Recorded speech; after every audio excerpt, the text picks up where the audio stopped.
لهفي لها لقد أضيع قدرها حتى توارى بالحجاب بدرها.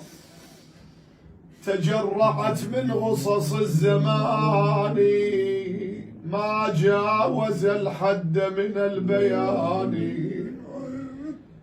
وما أصابها من المصاب مفتاح بابه حديث الباب. إن حديث الباب ذو شجون مما جنت به يد الخؤون. أيهجم القوم على بنت الهدى ومهبط الوحي ومنتدى الندى.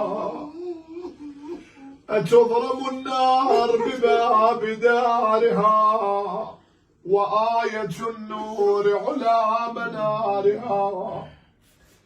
إلى أن قال ولا تسلني خبر المسمار، سل صدرها خزانة الأسرار.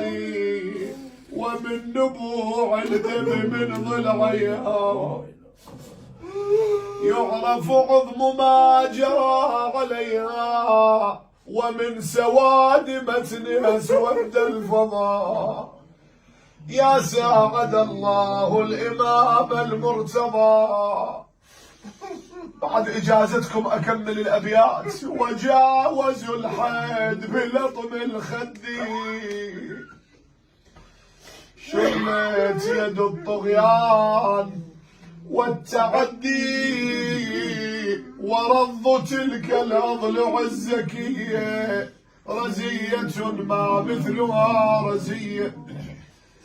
والأثر الباقي كمثل الدملج في عضد الزهراء أقوى الحجج. سيدي يا صاحب الأمر أنت المعزى، وإن كسر الضلع ليس ينجبر إلا بصمصام عزيز مقتدي. ماتت وما ماتت مكارمها السنية، ماتت وبين ضلوعها آثار ضرب الأصبحية. يقول الإمام أمير المؤمنين ماتت فاطمة وإن في عضدها لمثل الدبلج من أثر السياط.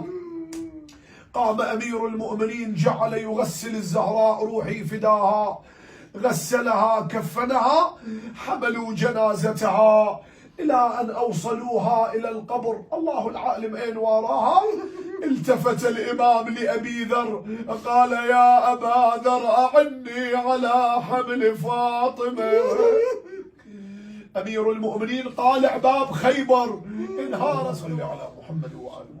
اللهم صل على البضعة الطاهرة وأبيها وبعلها وبنيها والسر المستودع. أما يجيب المضطر إذا دعاه ويكشف السوء. أما يجيب المضطر إذا دعاه ويكشف السوء. أما يجيب المضطر إذا دعاه ويكشف السوء. أما يجيب المضطر إذا دعاه ويكشف السوء. أما يجيب المضطر إذا دعاه ويكشف السوء. يا من اسمه دواء وذكره شفاء. صل على محمد وآل محمد. وألبس اللهم مرضانا ثوب الصحة والعافية.